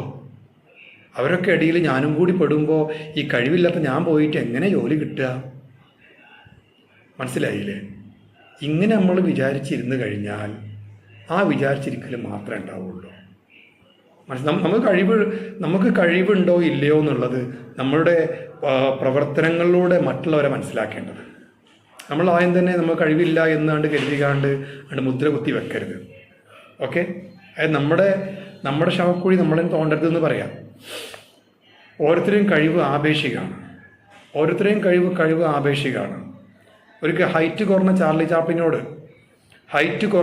ചാപ്ലിനോട് ഒരു പത്രപ്രവർത്തക, അയാളേക്കാളോ ഹൈറ്റുള്ള പത്രപ്രവർത്തക ചോദിച്ചു, സാറ് ലോകം കണ്ട ഏറ്റവും മികച്ച കൊമേഡിയനാണ്, കോമഡി നടനാണ്, സാറിൻ്റെ സിനിമകൾ എന്താ പറയുക വലിയ വിജയം കൊയ്യുന്നുണ്ട് സാറ് കാരണമായിട്ട് മാത്രം. പക്ഷേ ഈ നീളം കുറഞ്ഞ കാര്യത്തിൽ സാറിന് ഒരിക്കലെങ്കിലും ലജ്ജയോ കുറവോ നാണമോ ഒന്നും ഫീൽ ചെയ്തിട്ടില്ലേ ചോദിച്ചു. അപ്പോൾ അദ്ദേഹം തിരിച്ചു പറഞ്ഞു, എന്തിന്? പലപ്പോഴും എനിക്ക് എൻ്റെ ഈ ഉയരം ഇല്ലാത്ത അവസ്ഥ കാരണം എനിക്ക് അഭിമാനം തോന്നിയിട്ടുണ്ട്. അപ്പോൾ ഈ പത്രപ്രവർത്തകർക്ക് അത് കേൾക്കാൻ ഭയങ്കര മോഹം. അതെങ്ങനെ? അപ്പോൾ ചാപ്ലിൻ പറയാണ്, ലോകത്തെ ഏറ്റവും വലിയ ഹൈറ്റ് ഉള്ളവരും എന്നേക്കാൾ ഹൈറ്റ് ഉണ്ട് എന്ന് അഹങ്കാരം കൊള്ളുന്ന ആളുകൾ മുഴുവൻ എൻ്റെ മുമ്പിൽ എന്നെ കാണാൻ വേണ്ടി തല കുമ്പിടുകയാണ്. അയാളെ കാണണമെങ്കിൽ താഴേക്ക് നോക്കണം, വേണ്ടേ? താഴേക്ക് നോക്കുമെന്ന് പറഞ്ഞാൽ തല കുമ്പിടണം. അങ്ങനെ എൻ്റെ മുമ്പിൽ ആളുകൾ തല കുമ്പിടുമ്പോൾ അവരെന്നെ ബഹുമാനിക്കുകയാണ് എന്നാണ് എൻ്റെ വിശ്വാസം. കണ്ടോ മൂപ്പരുടെ ആ പ്രകൃതി മൂപ്പര് പോസിറ്റീവാക്കി മാറ്റിയത്? നമ്മളൊക്കെ ആണെങ്കിൽ അങ്ങനെ വീട്ടിൽ പോയിരിക്കും. അപ്പോൾ അടച്ചോനെ നീളം കൂടാൻ വേണ്ടി ലോകത്ത് എവിടെയെങ്കിലും വല്ല അരിഷ്ടം ഉണ്ടെങ്കിൽ അത് വാങ്ങി കഴിക്കുമായിരുന്നു. ഹോർലിക്സ് കുറേ കഴിച്ചു നോക്കി, കോംപ്ലാൻ കുറേ കഴിച്ചു നോക്കി, ബൂസ്റ്റും കഴിച്ചു നോക്കി, ഒരു മാറ്റമില്ലല്ലോ അല്ലേ എന്നൊക്കെ നമ്മൾ കണ്ടോ ചാർലി ചാപ്ലിൻ. നമ്മൾ ഓരോരുത്തരും നമുക്ക് കഴിവുണ്ടോ ഇല്ലയോ എന്നുള്ളത് നമ്മളല്ല തീരുമാനിക്കേണ്ടത്. നമുക്ക് കഴിവില്ല എന്ന് തോന്നുന്ന മേഖല, ആ മേഖല നമ്മൾ പോസിറ്റീവാക്കിയിട്ട് മാറ്റണം. ആ കഴിവ് നമുക്ക് ഉണ്ടാവേണ്ടത്. ഓക്കെ, അപ്പോൾ എല്ലാവരും അതിന് തയ്യാറായിരിക്കുക. ഞാൻ കഴിഞ്ഞ ക്ലാസ്സിൽ നമ്മൾ ടെൻസ് സ്റ്റാർട്ട് ചെയ്തു. നമ്മൾ സ്പോക്കൺ ക്ലാസ്സുകൾ പെട്ടെന്ന് അവസാനിപ്പിക്കുന്നില്ല, ക്ലാസ്സുകൾ ഉണ്ടാവും. തീർച്ചയായിട്ടും നിങ്ങളുടെ ഇംഗ്ലീഷ് ഭാഷാ പരിജ്ഞാനം പ്രത്യേക തലത്തിലേക്ക് എത്തിക്കാൻ ഉദ്ദേശിക്കുന്നുണ്ട്. എൻ്റെ ക്ലാസ് കേൾക്കുമ്പോൾ ആർക്കെങ്കിലും കൺഫ്യൂഷൻ വരികയാണെങ്കിൽ അവരെന്നെ പ്രത്യേകം എന്നെ പേഴ്സണലായിട്ട് വാട്സപ്പിൽ വോയിസ് അയക്കണം. ആ വിഷയം ഞാൻ പ്രത്യേകം അറിയിക്കുകയാണ് കേട്ടോ. കാരണം എല്ലാവർക്കും ഒരേപോലെ മനസ്സിലായി എന്ന് വരില്ല. ഓക്കെ, അപ്പോൾ നമ്മൾ ടെൻസ് പഠിച്ചപ്പോൾ നമ്മൾ 6 ബേസിക്കായ വാക്യങ്ങൾ, അതായത് ബേസിക് സെൻറ്റൻസ് എന്ന് പറയുന്ന 6 രീതിയിലുള്ള വാക്യങ്ങൾ നമ്മൾ പഠിക്കുകയുണ്ടായി. 6 വാക്യങ്ങൾ. ഇന്ന് ക്ലാസ്സിൽ മാക്സിമം പങ്കാളിത്താണ് കേട്ടോ. അതിൻ്റെ ഓർമ്മ ശരിയാണെങ്കിൽ 100ൻ്റെ അടുത്ത ആൾ എത്തിയിട്ട് തോന്നുന്നുണ്ട്. എത്ര ആൾ എത്തിയിട്ടുണ്ട് ക്ലാസ്സിൽ? ആർക്കെങ്കിലും ഒന്ന് ടൈപ്പ് ചെയ്ത് അയക്കാൻ പറ്റുമോ? എനിക്കിവിടെ ചെക്ക് ചെയ്യാൻ കഴിയുന്നില്ല. മാത്രമല്ല എൻ്റെ മൊബൈൽ ടെക്നിക്കൽ എറർ വന്നിട്ടുണ്ട്. എത്ര ആൾ എത്തിയിട്ടുണ്ട്? 72 ആളുകൾ. ഇന്നൊരു പക്ഷേ മാക്സിമം തോന്നുന്നുണ്ട്. ഓക്കെ, അപ്പോൾ ഇന്ന് മാത്രമല്ല, എന്നും ഇങ്ങനെ വേണം കേട്ടോ. ആരംഭശൂരത്വം എന്ന് പറയുന്ന സംഭവം നമുക്കുണ്ടാവരുത്. ഇപ്പോഴൊക്കെ നല്ല ആക്റ്റീവാണേക്കാർ, സജീവമാണേക്കാർ. നമ്മൾ വാട്സപ്പിൽ ഗ്രൂപ്പ് തുടങ്ങി കഴിഞ്ഞാൽ വാട്സപ്പിൽ ഗ്രൂപ്പ് തുടങ്ങുന്ന സമയം 1 മണിക്കൂറിൽ 3600 സെക്കൻഡ് ഉണ്ടെങ്കിൽ ആ 3600 സെക്കൻഡും നമ്മൾ ഓരോ സമയവും എന്താ പറയുക ആക്റ്റീവായിരിക്കും. എന്നാൽ ഗ്രൂപ്പ് തുടങ്ങി 1 മാസം കഴിഞ്ഞാലോ പിന്നെ മാവേലി ഓണത്തിന് വരുന്ന മാതിരിക്കാണ്. വന്നു പോയാൽ പോയി. ഓക്കെ, അപ്പോൾ അതാണ് അവസ്ഥ. അപ്പം അങ്ങനെ നമ്മൾ ഇങ്ങനെ ആവരുത്. ഭാവിയിലും നിങ്ങളുടെ സജീവമായ പങ്കാളിത്തം ഈ ക്ലാസ്സിൽ ഉണ്ടായിരിക്കണമെന്ന് പറയുകയാണ് കേട്ടോ. എങ്കിലും മക്കൾക്ക് വീട്ടിലൊക്കെ എന്തെങ്കിലും ബുദ്ധിമുട്ടോ പ്രോബ്ലമോ ഹോസ്പിറ്റൽ കേസൊക്കെ ഉണ്ടാകുമ്പോൾ ലീവ് എടുത്തുകൊണ്ട് അത് നമുക്ക് അത്യാവശ്യമാണ്. അത്തരം കേസ് ലീവ് എടുക്കുക. ലീവ് എടുത്തുകൊണ്ട് ഒരു ക്ലാസ് മിസ്സായി നിർത്തിക്കാൻ ആ ക്ലാസ് ലൈവായിട്ട് വരാതിരിക്കരുത്, വരണം. പിന്നെ റെക്കോർഡിങ് ക്ലാസ്സുകൾ തീർച്ചയായിട്ടുള്ളതുകൊണ്ട് റെക്കോർഡിങ് നിങ്ങൾക്ക് അവൈലബിൾ ആയിരിക്കും. അത് റിപ്പീറ്റ് ചെയ്തുകൊണ്ട് കാണണം. ഈ ലൈവായി ക്ലാസ്സിന് വരുമ്പോഴുള്ള ഗുണം എന്താ വെച്ചാൽ നമ്മൾക്ക് ക്ലാസ് ഏറെക്കുറെ ഇൻട്രാക്ഷനാണ്. അതുകൊണ്ട് തന്നെ അത് നല്ലൊരു മൈക്ക ഓണായ ആൾ ഓഫ് ചെയ്യണം കേട്ടോ. മറ്റുള്ളൊരു ക്ലാസ്സിന് അത് ബാധിക്കും. അത് പിന്നെ ഓഫല്ലേ? Okay, yes. അപ്പോൾ നമ്മൾ ബേസിക്കായ 6 വാക്യങ്ങൾ, അത് ഇംഗ്ലീഷ് സംസാരിക്കാൻ ആഗ്രഹിക്കുന്ന ഒരാൾക്ക് തീർച്ചയായിട്ടും മറ്റൊരാളോട് ചോദ്യങ്ങൾ ചോദിക്കേണ്ടി വരും. അയാളുടെ മനസ്സിലുള്ള കാര്യങ്ങൾ അത് പോസിറ്റീവാണെങ്കിൽ പോസിറ്റീവാക്കി പറയേണ്ടി വരും, നെഗറ്റീവാണെങ്കിൽ നെഗറ്റീവാക്കി പറയേണ്ടി വരും. മാത്രമല്ല അയാൾക്ക് ചോദ്യങ്ങൾ പല ടൈപ്പിൽ ചോദിക്കേണ്ടി വരും. അപ്പോൾ ഈ 6 വാക്യങ്ങളിൽ നമ്മൾ പറഞ്ഞ എല്ലാം ഉണ്ട്. ആദ്യം നമ്മൾ പഠിച്ചു പോസിറ്റീവ് സെൻറ്റൻസ്, പോസിറ്റീവ് സ്റ്റേറ്റ്മെൻറ്റ് നമ്മൾ പേരിട്ട് വിളിച്ചു. Positive statement. വൈകി അഡ്മിഷൻ എടുത്ത എല്ലാ കുട്ടികളും എൻ്റെ ക്ലാസ് കൃത്യമായി ശ്രദ്ധിക്കുക കേട്ടോ. ക്ലാസ് കുറേ കഴിഞ്ഞു പോയി എന്ന വിചാരം ഒരിക്കലും ഉണ്ടാവണ്ട. നിങ്ങൾക്ക് ഒരു പക്ഷേ മുമ്പ് എന്ത് കാര്യവും മനസ്സിലാവുന്നതിനേക്കാൾ നന്നായിട്ട് മനസ്സിലാവാൻ നമ്മളെ കഴിവിൻ്റെ പരമാവധി നമ്മൾ ട്രൈ ചെയ്യുന്നുണ്ട്. ഓക്കെ, അപ്പോൾ നമ്മൾ എന്തൊരു കാര്യവും നമ്മൾ ഒരാളോട് പറയാൻ വേണ്ടി പോസിറ്റീവ് സ്റ്റേറ്റ്മെൻ്റ് ആയിട്ടാണ് പറയുക. അപ്പം എങ്ങനെ? അപ്പോൾ നിങ്ങളെടുത്ത് നിങ്ങളെ കൂട്ടുകാർ ചോദിക്കുകയാണ്, അല്ലടി നീ എവിടുന്നാ വരുന്നത്? അപ്പോൾ നിങ്ങൾ പറയാം, ഞാൻ എൻ്റെ തറവാട്ടിൽ നിന്ന് വരികയാണ്, ഞാൻ എൻ്റെ തറവാട്ടിൽ നിന്ന് വരികയാണ്. നോക്കൂ നിങ്ങൾ, അതൊരു പോസിറ്റീവായ സ്റ്റേറ്റ്മെൻ്റ് അല്ലേ? ഞാൻ എൻ്റെ തറവാട്ടിൽ നിന്നും വരികയാണ്. കണ്ടോ, പോസിറ്റീവായ സ്റ്റേറ്റ്മെൻറ്റ്. ഇനി നിങ്ങളെ മറ്റൊരു കൂട്ടുകാരി നിങ്ങളോട് ചോദിച്ചു, അല്ലടി നീ ഇന്ന് ക്ലാസ്സിൽ കയറിയിരുന്നോ? അപ്പോൾ നിങ്ങൾ പറഞ്ഞു, ഇല്ല കേട്ടോ, ഞാൻ ക്ലാസ്സിൽ കയറിയിട്ടില്ല, ഞാൻ ക്ലാസ്സിൽ കയറിയില്ല. അതെന്താണ്? അതൊരു നെഗറ്റീവായ സ്റ്റേറ്റ്മെൻറ്റാണ്. ആ പോസിറ്റീവായ സ്റ്റേറ്റ്മെൻറ്റും ഉണ്ട്, നെഗറ്റീവായ സ്റ്റേറ്റ്മെൻറ്റും ഉണ്ട്. ഇത് സംസാര ഭാഷയിൽ നിർബന്ധമാണ്. ഓക്കെ, പിന്നെ വരുന്ന കാര്യമാണ്, അപ്പോൾ നേരത്തെ അവർ ചോദിച്ച ചോദ്യം, നമ്മുടെ കൂട്ടുകാരി നമ്മളോട് ചോദിച്ച ചോദ്യം എന്ത്? നീ ഇന്ന് ക്ലാസ്സിൽ കയറിയിരുന്നോ? അതൊരു പോസിറ്റീവായ യെസ് ഓർ നോ ക്വസ്റ്റ്യനാണ്. പോസിറ്റീവായ യെസ് ഓർ നോ ക്വസ്റ്റ്യനാണ്. എന്നാൽ നീ ഇന്ന് ക്ലാസ്സിൽ കയറിയിരുന്നില്ലേ, നീ ക്ലാസ്സിൽ കയറിയിരുന്നില്ലേ എന്ന് ചോദിച്ചു കഴിഞ്ഞാൽ അത് നെഗറ്റീവായ യെസ് ഓർ നോ ക്വസ്റ്റ്യനാണ്. ആ പോസിറ്റീവായ യെസ് ഓർ നോ ക്വസ്റ്റ്യനും ഉണ്ട്, നെഗറ്റീവായ യെസ് ഓർ നോ ക്വസ്റ്റ്യനും ഉണ്ട്. അപ്പോൾ ഞാൻ പറഞ്ഞ വാക്യങ്ങളെ നിങ്ങൾ ഓർമ്മയിൽ വേണം. ആദ്യം positive statement, then negative statement, അടുത്ത് positive yes or no question, positive yes or no question, അടുത്തത് negative yes or no question. കണ്ടോ, 4 വാക്യങ്ങളായി. ഇനി നമ്മുടെ ആദ്യ കൂട്ടുകാരി, നീ എവിടുന്നാ വരുന്നത് ചോദിച്ചില്ലേ? അപ്പം നീ എവിടുന്നാ വരുന്നത്, അവിടെ എവിടെ എന്ന് വരുന്ന ചോദ്യവാക്ക് വന്നു. അങ്ങനെ എവിടെ, അല്ലെങ്കിൽ എന്ത്, എപ്പോൾ, എങ്ങനെ, ആര്, എന്തുകൊണ്ട്, പിന്നെ ആരോട്, അങ്ങനെയൊക്കെയുള്ള പ്രധാനപ്പെട്ട ചോദ്യവാക്കുകൾ ഏതെങ്കിലും ചോദ്യങ്ങളിൽ വന്നു കഴിഞ്ഞാൽ അത്തരം ചോദ്യങ്ങളെ നമ്മൾ മെയിൻ ക്വസ്റ്റ്യൻ എന്ന് പറയും. Main question. ഈ മെയിൻ ക്വസ്റ്റ്യനെ വിളിക്കുന്ന വേറൊരു ഓമന പേരാണ് WH ക്വസ്റ്റ്യൻ. WH question. എന്താ അങ്ങനെ വിളിക്കാനുള്ള കാരണം ഇത്തരം ചോദ്യങ്ങൾ എല്ലായ്പ്പോഴും W കൊണ്ടോ H കൊണ്ടോ, കാരണം W കൊണ്ട് ആരംഭിക്കുന്ന ക്വസ്റ്റ്യൻ വേർഡുകൾ എന്ന് പറയുമ്പോൾ നമുക്കറിയാം what, which, where, when, why അല്ലേ? ഇതൊക്കെ W കൊണ്ട് ആരംഭിക്കേണ്ടതല്ലേ? ഓക്കെ, ഇനി H കൊണ്ട് ആരംഭിക്കേണ്ട ചോദ്യങ്ങൾ ഏതൊക്കെയാണ്? ഹൗ, എങ്ങനെ, ഹൗ മച്ച്, എത്ര എത്ര അളവ്, ഹൗ മെനി എത്ര എണ്ണം, ഹൗ ലോങ് എത്ര കാലം. അപ്പം ഇങ്ങനെയുള്ള W കൊണ്ടോ H കൊണ്ടോ ആരംഭിക്കേണ്ട ചോദ്യവാക്കുകൾ ഉള്ള ചോദ്യങ്ങളെ നമ്മൾ വിളിക്കുന്ന പേരാണ് WH ക്വസ്റ്റ്യൻ അല്ലെങ്കിൽ മെയിൻ ക്വസ്റ്റ്യൻ. അപ്പോൾ ഇതിൽ രണ്ടെണ്ണം ഉണ്ട്. ഏതൊക്കെ? പോസിറ്റീവായ WH ക്വസ്റ്റ്യനും ഉണ്ട്, നെഗറ്റീവായ WH ക്വസ്റ്റ്യനും ഉണ്ട്. പോസിറ്റീവായ WH ക്വസ്റ്റ്യനും ഉണ്ട്, നെഗറ്റീവായ WH ക്വസ്റ്റ്യനും ഉണ്ട്. അപ്പോൾ ഒന്നും കൂടി വൈകി അഡ്മിഷൻ എടുത്ത എൻ്റെ എല്ലാ പ്രിയ സഹോദരിമാരും ചെവി കൂർപ്പിച്ചിരിക്കുക, മുഴുവൻ കാര്യവും മനസ്സിലാക്കുക. 6 വാക്യങ്ങളെ പേരുകളാണ് ഞാൻ നിങ്ങളെ പഠിപ്പിച്ചു കൊണ്ടിരിക്കുന്നത്. 6 വാക്യങ്ങൾ. ഒന്നാമത്തെ വാക്യം പോസിറ്റീവ് സ്റ്റേറ്റ്മെൻറ്റ്, എൻ്റെ കൂടെ തന്നെ പറയൂ കേട്ടോ. Positive statement. രണ്ടാമത്തെ വാക്യം നെഗറ്റീവ് സ്റ്റേറ്റ്മെൻറ്റ്. മൂന്നാമത്തെ വാക്യം positive yes or no question. നാലാമത്തെ വാക്യം negative yes or no question. അഞ്ചാമത്തെ വാക്യം പോസിറ്റീവ് WH ക്വസ്റ്റ്യൻ അഥവാ positive main question.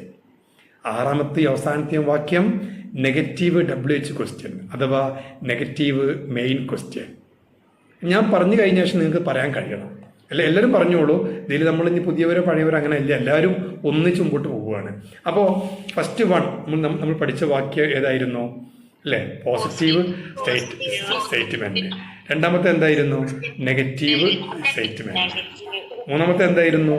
Positive yes or no question. നാലാമത്തെ എന്തായിരുന്നു? Negative yes or no question. അഞ്ചാമത്തെ എന്തായിരുന്നു? Positive WH question. ഇനി ആറാമത്തെ എന്തായിരുന്നു? Negative WH question. ഓക്കെ. ഇനി എല്ലാവരും മൈക്കൊന്ന് ഓഫായി കഴിഞ്ഞാൽ എല്ലാവരും മൈക്കൊന്ന് ഓഫ് ചെയ്യൂ. ഇത് ഇപ്പോൾ ചിലർക്ക് കൺഫ്യൂഷൻ ആയിട്ടുണ്ട്. ചില ആളുകൾക്ക് അവർക്ക് വേണ്ടി ഞാൻ ഒന്നും കൂടി പറയാം. എന്നാൽ കൺഫ്യൂഷൻ ആയവർ കൂടി ഒന്ന്, ഈ കൺഫ്യൂഷൻ അങ്ങനത്തെ സംഭവമില്ല. നമ്മൾ വെറുതെ ഇങ്ങനെ മനസ്സിനിടയ്ക്ക് പണി കൊടുക്കുകയാണ്. നമുക്ക് ശ്രദ്ധിക്കാൻ കഴിയൂല, അപ്പോൾ വളരെ കൺഫ്യൂഷൻ എന്ന് പറയും. ശ്രദ്ധിച്ചാൽ മതി അല്ലേ? അപ്പോൾ നോക്കൂ കേട്ടോ, മൈക്ക് എല്ലാവരും ഓഫ് ചെയ്ത് വെക്കുക. കാരണം ഒരാളെങ്കിലും മൈക്ക് ഓൺ ആയി കഴിഞ്ഞാൽ നമ്മുടെ വീഡിയോ ക്ലാസ്സിൻ്റെ അപ്ലോഡിങ് ഡൗൺലോഡിങ് സ്പീഡിന് അത് ബാധിക്കും. അതുകൊണ്ട് തന്നെ നമ്മുടെ മറ്റു സഹോദരിമാർക്ക്, റേഞ്ച് കുറഞ്ഞ ഭാഗത്തുള്ള സഹോദരിമാർക്ക് ക്ലാസ് സ്റ്റക്ക് ആവും ആ നിമിഷം. അപ്പോൾ നമ്മളായിട്ട് നമ്മുടെ ഒരു സഹോദരിക്ക് ക്ലാസ് കിട്ടാൻ കഴിയാത്ത അവസ്ഥ ഉണ്ടാവരുത്. ഓക്കെ. അപ്പോൾ എല്ലാവരും അതൊന്ന് കൃത്യമായി പാലിക്കുക. ആ സമയം നമുക്ക് മൈക്ക് ഓൺ ആക്കേണ്ട സാഹചര്യങ്ങൾ ഇനി വരുന്നുണ്ട്. അത്തരം സാഹചര്യങ്ങൾ വരുമ്പോൾ അതൊരു ഇഷ്യൂ ആവാതിരിക്കാൻ മാക്സിമം നമുക്ക് നോക്കാം. ഓക്കെ. അപ്പോൾ ശ്രദ്ധിക്കുക എല്ലാവരും. ഫസ്റ്റ് വൺ പോസിറ്റീവ് സ്റ്റേറ്റ്മെൻറ്റ്, അടുത്തത് നെഗറ്റീവ് സ്റ്റേറ്റ്മെൻറ്റ്, പിന്നെ positive yes or no question, അടുത്തത് negative yes or no question. ഇനി അടുത്തതാണ് പോസിറ്റീവ് WH ക്വസ്റ്റ്യൻ, അവസാനത്തത് നെഗറ്റീവ് WH ക്വസ്റ്റ്യൻ. ഇത്ര 6 വാക്യങ്ങളെ ആകെ വരുന്നുള്ളൂ. ഇനി നമ്മൾ ടെൻസ് എന്ന ഭാഗത്തേക്ക് പോകുമ്പോൾ ഇവിടുന്ന് നിങ്ങൾ എനിക്കൊരു കാര്യം ഉറപ്പ് തരണം. മനസ്സിലായില്ലെങ്കിൽ ക്ലാസ്സിലൊരു പക്ഷേ മൈക്ക് തുറന്നുകൊണ്ട് നിങ്ങൾക്ക് പറയാൻ പ്രയാസം ഉണ്ടെങ്കിൽ നിങ്ങൾ പേഴ്സണലി എനിക്ക് വോയിസ് അയച്ചോളൂ വാട്സപ്പിൽ. സാറേ ആ ഭാഗം മനസ്സിലായില്ല കേട്ടോ. അതല്ലെങ്കിൽ നിങ്ങൾ ടൈപ്പ് ചെയ്ത് അയച്ചോളൂ. ഇനി ചില ആൾക്ക് വോയിസ് ചിലപ്പോൾ ഒരു പ്രയാസം വരികയാണെങ്കിൽ ടൈപ്പ് ചെയ്ത് അയച്ചോളൂ. നിങ്ങൾ ഈ കാര്യം എന്നെ അറിയിക്കണം കേട്ടോ. ഒരാളും ഇതിന്ന് പിന്മാറരുത്. കാരണം ഇനി ഞാൻ പറയാൻ പോകുന്നത് ഞാൻ എൻ്റെ ജീവിതത്തിൽ പല ക്ലാസ്സിലും എടുത്തിട്ട് പരാജയപ്പെട്ടതാണ്. ആദ്യം പറയുകയാണ്. ഞാൻ എൻ്റെ ഡിഗ്രി ക്ലാസ്സുകളിലൊക്കെ തന്നെ എടുത്തൊരു സംഭവമാണ് നിങ്ങളുടെ മുമ്പിൽ ഓപ്പൺ ചെയ്യാൻ പോകേണ്ടത്. പക്ഷേ എന്താ സംഭവം എന്ന് വെച്ചാൽ അവിടെ നമുക്കറിയാം ഇപ്പോഴത്തെ ഡിഗ്രി പിള്ളേരെന്ന് പറയുമ്പോൾ അവർ പഠിക്കാൻ വേണ്ടി മാത്രമല്ല കോളേജിലേക്ക് വരുന്നത്. അത് എൻ്റർടൈൻമെൻറ്റ് ഭാഗമാണ്. അതുകൊണ്ട് തന്നെ അവർ പൂർണ്ണമായും ചെവി കൂർപ്പിച്ചിരിക്കില്ല, ശ്രദ്ധ കൂർപ്പിച്ചിരിക്കില്ല. ഒരു 30% ശ്രദ്ധ മാത്രമേ എനിക്ക് തരുള്ളൂ. ബാക്കി 70% അവർ വേറെ എന്തൊക്കെ കാര്യങ്ങളാണ് ശ്രദ്ധിക്കുക. അതുകൊണ്ട് അവർക്ക് ക്ലാസ് മനസ്സിലാക്കാൻ കഴിയുന്നില്ല. നിങ്ങൾ അങ്ങനെയല്ല. നിങ്ങൾക്കൊരൊറ്റ ലക്ഷ്യമേ ഉള്ളൂ. നിങ്ങൾ ലൈഫിലാകെ ഒരൊറ്റ ലക്ഷ്യം. എന്താ ലക്ഷ്യം? ഒരു മോണ്ടിസോറി ടീച്ചറായിട്ട് അടുത്ത വർഷം, അടുത്ത ജൂൺ 1-ാം തീയതിയോ അതല്ലെങ്കിൽ അടുത്ത നവംബർ ഡിസംബർ മാസങ്ങളിൽ 1-ാം തീയതി എങ്കിലും ഒരു സ്കൂളിൽ അഥവാ KG ക്ലാസ്സുകളിൽ പോയി ജോയിൻ ചെയ്ത് ഒരു 8,000 9,000 10,000 ഞാൻ 10,000 കൂട്ടി പറഞ്ഞതല്ല കേട്ടോ, അത് കൂടുതലല്ല, ആവറേജ് ആണ്. ഒരു 8,000 9,000 10,000 സാലറി ആയിട്ട് അക്കൗണ്ടിൽ വരണം. ഇതാണ് ലക്ഷ്യം. ആ ലക്ഷ്യം മാത്രമേ ഉള്ളൂ. അതിൻ്റെ ഇടയിൽ വേറെ കുറേ സംഭവങ്ങൾ വരും, അതൊക്കെ അതിൻ്റെ പാട്ടിന് വിടുക. ലക്ഷ്യം ഒന്ന് മാത്രമേ ഉള്ളൂ. ആ മാസം 1-ാം തീയതി മിക്ക സ്കൂളുകളും സാലറി കൊടുക്കേണ്ടത് ഈ ബാങ്ക് അക്കൗണ്ട് വഴിയാണ് എന്നുള്ളതാണ് എൻ്റെ അറിവ്. ഇനി അങ്ങനെ ചില സ്കൂളുകൾ ഉണ്ടാവും, ബേജാറാവൊന്നും വേണ്ട കേട്ടോ. ഓക്കെ, അപ്പോൾ നമ്മൾ സാലറി നമ്മൾ അക്കൗണ്ടിൽ കയറണം. അത് കയറി കഴിഞ്ഞാൽ നമ്മൾ പഠിക്കാൻ വേണ്ടി ഒരുങ്ങിയപ്പോൾ ഫസ്റ്റ് പാര വെച്ച ആളില്ലേ, മറക്കരുത് കേട്ടോ. ഞാനീ പറയുമ്പോൾ എൻ്റെ ക്ലാസ് കേൾക്കുന്ന ഏതെങ്കിലും എൻ്റെ ഉമ്മാക്ക് തുല്യം ഞാൻ ഇഷ്ടപ്പെടുന്ന അമ്മായിയമ്മമാരുണ്ടെങ്കിൽ ക്ഷമിക്കുക കേട്ടോ. ചുരുക്കം ആളുകളെങ്കിലും പലപ്പോഴും മരുമക്കൾ പഠിക്കാൻ വേണ്ടി ഒരുങ്ങുമ്പോൾ പാരയായി നിൽക്കാറുണ്ട്. അതുകൊണ്ടാണ് ഈ കാര്യം പറയുന്നത്. എന്നോടൊന്നും തോന്നരുത്, ഈ ഒരു കാര്യം വലിയ ഇഷ്യൂ ആക്കി എടുക്കുകയും ചെയ്യരുത്, എനിക്കിതിന് പരാതിയും പറയരുത് കേട്ടോ. ഓക്കെ, പാര വെച്ച ആളില്ലേ, ആ ആൾക്ക് നല്ല വില കൂടിയ ഒരു അബായാണ്ട് വാങ്ങിച്ചു കൊടുത്തു. നിങ്ങൾ ഫസ്റ്റ് കിട്ടേണ്ട സാലറി കൊണ്ട് നിങ്ങൾ അത്യാവശ്യം അവിടെ നിങ്ങൾ ക്യാഷിൻ്റെ കണക്ക് വെക്കരുത് കേട്ടോ. ഒരു നല്ല റേഞ്ച് ഉണ്ട്. നല്ല റേഞ്ച് പറയുമ്പോൾ എനിക്ക് റേഞ്ച് പറയാൻ വയ്യ, അത് നിങ്ങൾക്കറിയാലോ. എന്നേക്കാൾ കൂടുതൽ ആ ഡ്രസ്സിൻ്റെ കാര്യത്തിൽ ശ്രദ്ധിക്കുന്ന ആൾക്കാരാണല്ലോ നിങ്ങളെ. ഒന്ന് വാങ്ങിച്ചു കൊടുക്കുക. അവരെ സ്വന്തം മകള് പോലും അങ്ങനെ കൊടുത്തിട്ടുണ്ടാവില്ല. ആ ഒരു സ്നേഹം മരുമകളെടുത്തു നിന്ന് കിട്ടുമ്പോണ്ടല്ലോ, ആ ഉമ്മാൻ്റെ ആ അമ്മയുടെ പ്രാർത്ഥന, എടോ അത് മതി നമുക്ക് ലൈഫിൽ ശേഷിക്കുന്ന മുഴുവൻ കാലവും നമ്മുടെ ലൈഫ് വളരെ വർണ്ണശബളമായിട്ട് മനസ്സിലായി. ഈ രംഗം നിങ്ങൾ ഹസ്ബൻഡ് അറിയുന്നുണ്ടെങ്കിൽ, അദ്ദേഹം കാണുമെന്ന് എനിക്കറിയില്ല, ഈ രംഗം നിങ്ങളെ ഉമ്മ ഫോൺ വിളിച്ച് ഹസ്ബൻഡിനോട് കാര്യം പറഞ്ഞില്ല. ഹസ്ബൻഡ് ഗൾഫിലായിരുന്നു. ഉമ്മ വിളിച്ചപ്പോൾ ഉമ്മ പറഞ്ഞു, എടാ അവളെനിക്ക് ശമ്പളം കിട്ടിയ കാശ് കൊണ്ട് എനിക്ക് ഡ്രസ്സ് വാങ്ങി തന്നു കേട്ടോ എന്ന് പറഞ്ഞ് ഉമ്മാൻ്റെ സൗണ്ട് ഇടറും. കാരണം ഇത് പറയുമ്പോൾ ഏതൊരു അമ്മായിമാൻ്റെ സൗണ്ട് ഇടറും. ആ ഇടറുമ്പോണ്ടല്ലോ ആ ഹസ്ബൻഡിന് നിങ്ങളോട് തോന്നുന്ന ബഹുമാനം, അദ്ദേഹത്തിൻ്റെ പ്രാർത്ഥന, ഇതൊക്കെയോ ദൈവം എപ്പോൾ സ്വീകരിച്ചു എന്ന് ചോദിച്ചാൽ മതി. മതങ്ങളുടെ അതിർവരമ്പൊക്കെ കണ്ടുപിടും.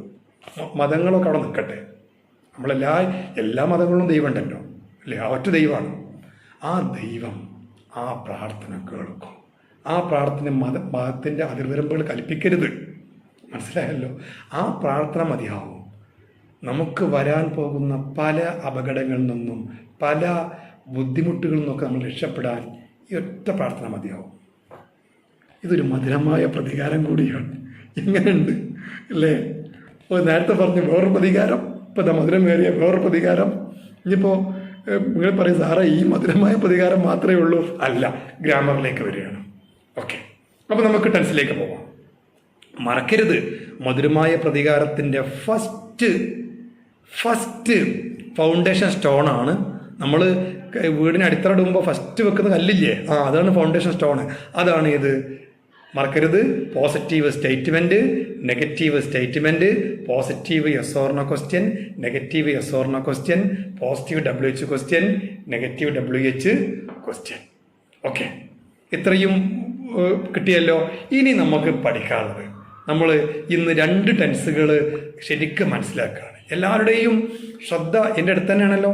തൽക്കാലം മക്കൾ നിങ്ങളെ അടുത്തിരുന്ന് കണ്ട് എന്തെങ്കിലും അല്പുണ്ടാക്കുന്നുണ്ടെങ്കിൽ അവരെ തൽക്കാലം ഉമ്മാനെടുത്ത് കണ്ട് മാറ്റി, എന്നാലും ഇപ്പോൾ കാര്യം നടക്കുള്ളൂ. ഓക്കെ, ആ മക്കൾക്ക് വേണ്ടിയാണ് നമ്മളിതൊക്കെ ചെയ്യേണ്ടത് കേട്ടോ എന്ന വിചാരത്തോടു കൂടി മാറ്റിയാൽ മതി. അപ്പോൾ മക്കളെ മാറ്റാൻ കഴിയും. ആ മക്കൾക്ക് വേണ്ടിയാണ് നമ്മൾ ഈ കാര്യമൊക്കെ ശ്രദ്ധിക്കേണ്ടത് എന്ന വിചാരത്തോടു കൂടി ചെയ്യുമ്പോൾ തീർച്ചയായിട്ടും അതിപ്പോൾ മക്കൾ കരഞ്ഞാലും അതൊരു ഇഷ്യൂവില്ല നമുക്ക്. ഓക്കെ, മാറ്റും. ഇനി നിങ്ങൾ പൂർണ്ണമായ ശ്രദ്ധയോടെ വേണം. നമ്മളൊരു വാക്യം ഉണ്ടാക്കാൻ പോവുകയാണ്. വാക്യം ശ്രദ്ധിക്കുക എല്ലാവരും. നമ്മൾ ഉണ്ടാക്കാൻ പോകുന്ന വാക്യം ഒരു ടെൻസുമായി ബന്ധപ്പെട്ടാണ്. ടെൻസ് എന്ന് പറയുമ്പോൾ നമുക്കറിയാം, ഇംഗ്ലീഷിൽ അല്ല, മലയാളത്തിൽ അതുമല്ല, അറബിലഞ്ഞ് ലോകത്ത് ഏതൊക്കെ ഭാഷ ഉണ്ടോ, ചൈനയിലെ കിളികളെ ഭാഷ അതിലുണ്ടാവണമെന്നില്ല. ബാക്കിയുള്ള ഭാഷകളിൽ മുഴുവൻ 3 ടെൻസുകൾ മാത്രമേ ഉള്ളൂ. Present tense, past tense, future tense. Present tense, past tense, future tense. ഒരാൾ ഇപ്പോൾ ഇതാ മിക്സർ ടെൻസോ, സാറേ മിക്സർ ടെൻസ് അങ്ങനെ ടെൻസിന് പേരുണ്ടോ? എടാ മിക്സറല്ല, ഇപ്പോൾ നിങ്ങൾ ചായൻ്റെ കൂടെ കൂട്ടുന്ന സാധനത്തിൻ്റെ പേര് ഓർക്കല്ലേ, അത് വിടി, മിക്സറല്ല, ഫ്യൂച്ചറാണ് കേട്ടാ, ഫ്യൂച്ചർ. അപ്പോൾ ഫ്യൂച്ചറിന് സ്പെല്ലിങ് FUTURE. സാറേ അതാണ് ഫ്യൂച്ചർ എന്ന് വായിക്കുക. ഫുട്ടൂരി അല്ലേ? ഫുട്ടൂരി അല്ല, ഫ്യൂച്ചറാണ് കേട്ടോ. ഇനി പിന്നെ ഫ്യൂച്ചർ ഫുട്ടൂരിയും നേച്ചർ നെട്ടൂരി ആക്കി മാറ്റരുത്, ദയവ് എഴുതിക്കാണ്ട്. മനസ്സിലായല്ലോ? അപ്പോൾ നമുക്ക് അതിലേക്ക് വരാം. അപ്പോൾ ഈ 3 ടെൻസുകൾ മാത്രമേ ഉള്ളൂ. നമ്മൾ സ്കൂളിലൊക്കെ പഠിച്ചവരാണല്ലേ. നിങ്ങൾ സ്കൂളിൽ 10ാം ക്ലാസ്സിൽ പഠിച്ച ആ ഒരു സ്കൂളിൽ എത്ര ഡിവിഷൻ ഉണ്ടായിരുന്നു 10ാം ക്ലാസ്സിന് അല്ലേ? ഒരുപാട് കുട്ടികളെ ബാഹുല്യം അനുസരിച്ച് ഡിവിഷൻ അങ്ങനെ കൂടി വരും ഉണ്ടല്ലോ. എന്നാൽ ടെൻസിൻ്റെ ബാഹുല്യം, ടെൻസിൽ നമ്മൾ ഉപയോഗിക്കേണ്ട സാഹചര്യം അനുസരിച്ച്, സാഹചര്യങ്ങളുടെ ബാഹുല്യം അധികം അനുസരിച്ച് ടെൻസുകൾ ഒരുപാടൊന്നുമില്ല, ഒരുപാട് വിഭാഗങ്ങളില്ല. 4 ഡിവിഷൻ, 4 വിഭാഗങ്ങൾ മാത്രമേ പ്രസൻറ്റിനും ഉള്ളൂ, പാസ്റ്റിനും ഉള്ളൂ, ഫ്യൂച്ചറിനും ഉള്ളൂ. അത് സ്കൂളിൽ 10th A, 10th B, 10th C, 10th D ആ അർത്ഥത്തിൽ നിങ്ങൾ ഇന്നു മുതൽ present A, present B, present D, present C അങ്ങനെ പഠിക്കരുത്. പകരം ഡിവിഷൻ്റെ പേര് 2ാമതും ടെൻസിൻ്റെ പേര് 1ാമതും. പ്രസൻറ്റ് സിമ്പിൾ എന്നാണ് ആദ്യ ഡിവിഷൻ്റെ പേര്. പ്രസൻറ്റ് സിമ്പിൾ, പേര് മറക്കരുത്, പ്രസൻറ്റ് സിമ്പിൾ. 2ാമത്തെ ഡിവിഷൻ്റെ പേരാണ് present continuous. Present continuous, present continuous, present simple, present continuous. 3ാമത്തെ ഡിവിഷൻ്റെ പേരാണ് present perfect. Present perfect. Okay, present perfect. 4ാമത്തെ ഡിവിഷൻ്റെ പേരാണ് present perfect continuous. Okay, present perfect continuous. അപ്പോൾ ഒന്നുകൂടി പറയാം: present simple, present continuous, present perfect, present perfect continuous. Okay, present simple, present continuous, present perfect, present perfect continuous. 4 വിഭാഗങ്ങൾ പേരും ഒന്ന് കാണാതെ പറയാൻ കഴിയുകയാണെങ്കിൽ മൈക്കൊന്ന് ഓണാക്കണ്ട, നിങ്ങൾ സ്വയം പറഞ്ഞു നോക്കിയാൽ മതി, വളരെ നല്ലതാണ് കേട്ടോ. ഞാൻ പറയുന്ന എല്ലാ കാര്യവും ലെക്ചർ നോട്ടിൽ എഴുതി വെക്കണം. ലെക്ചർ നോട്ട് കൂടെ തന്നെ വേണം. എന്നും ക്ലാസ്സിന് വരുമ്പോൾ ലെക്ചർ നോട്ട് വേണം. നാളെയും മിക്കവാറും നമ്മുടെ ഫ്രീ അനുസരിച്ച് നമ്മുടെ കമ്മ്യൂണിക്കേറ്റീവ് ഇംഗ്ലീഷ് ക്ലാസ് ഉണ്ടാവും കേട്ടോ. ഞാനിപ്പോൾ നമ്മുടെ ID കാർഡിൻ്റെ വർക്ക് നടന്നുകൊണ്ടിരിക്കും. ഓരോ ബാച്ചിനും ഇങ്ങനെ ID കാർഡിൻ്റെ റെഡിയായ ID കാർഡ് അയച്ചുകൊണ്ടിരിക്കുകയാണ്. അപ്പോൾ പുതിയ ബാച്ചിൻ്റെ വർക്ക് നടക്കുന്നുണ്ട് കേട്ടോ. അപ്പോൾ ഉടൻ റെഡി ആയി കഴിഞ്ഞാൽ ഉടനെ അയക്കും, ആ കാര്യം ഗ്രൂപ്പിൽ അറിയിക്കും. അതുകൊണ്ട് നാളെ എന്തായാലും മാക്സിമം ഫ്രീ ആക്കിയിട്ട് ഒരു 1 ഹവറെങ്കിലും ഞാൻ വരുന്നുണ്ട്. നമുക്കിതിൻ്റെ ബാക്കി കാര്യം ശ്രദ്ധിക്കാനുണ്ട്. എന്തായാലും തുടങ്ങാം. നമുക്ക് ഒരു വാക്യം ഒന്ന് പഠിക്കാം. ഓക്കെ, മനസ്സിലായല്ലോ? നമുക്ക് പറയാം. ഇംഗ്ലീഷിൽ നമുക്കൊരു വാക്യരചന നടത്തണമെങ്കിൽ അതിന് നമ്മൾ സബ്ജക്റ്റ് എന്ന സംഭവം വേണം. സബ്ജക്റ്റ് എന്ന് പറയുമ്പോൾ വിഷയങ്ങളിൽ നിന്ന് ഇവിടെ അർത്ഥം കൽപ്പിക്കരുത്. അത് ഒരു കാര്യം ചെയ്യുന്ന ആളാണ്. ഈ കാര്യം ചെയ്യുന്ന ആളെ കർത്താവ് എന്ന് പറയും. ഭർത്താവല്ല കേട്ടോ, കർത്താവാണ്. ഓക്കെ, അപ്പോൾ കർത്താവ് ക്രിയ എന്നൊക്കെ മലയാളത്തിൽ പറയാം. ഇത് പറയുമ്പോൾ തന്നെ നിങ്ങളിൽ ചില ആൾക്കാർ നെറ്റി ചുളിഞ്ഞു പോകുന്നുണ്ട്. കാരണം ഒരു കാലം ബോറടിപ്പിച്ച വാക്കുകളായിരുന്നു ഈ വാക്കുകൾ. ഞാൻ അങ്ങോട്ട് പോകണില്ല കേട്ടോ. അപ്പോൾ സബ്ജക്റ്റായിട്ട് കുറേ വാക്കുകൾ വരും. അങ്ങനെ വരുന്ന 1ാമത്തെ വാക്കാണ്, എല്ലാവരും എഴുതി വെച്ചോളൂ, he.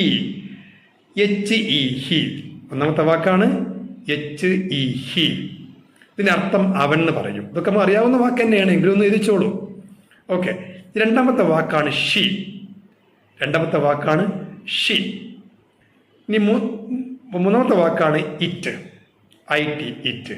He, she, it. He എന്ന വാക്കിൻ്റെ അർത്ഥം അവൻ എന്നും, ഷീ എന്ന വാക്കിൻ്റെ അർത്ഥം അവൾ എന്നും, ഇറ്റ് എന്ന വാക്കിൻ്റെ അർത്ഥം അത് എന്നുമാണ്. ഈ 3 വാക്കുകളെയും ഒരുമിച്ച് പറയാൻ ഒരു കാരണമുണ്ട്. ഈ 3 വാക്കുകളെയും നമ്മൾ കേൾക്കുമ്പോൾ, ഇപ്പോൾ ഹി എന്ന് കേൾക്കുമ്പോൾ എത്ര ആളുണ്ട്? ഹി എന്ന് കേൾക്കുമ്പോൾ എത്ര ആളുണ്ട്? ഒരാൾ മാത്രം.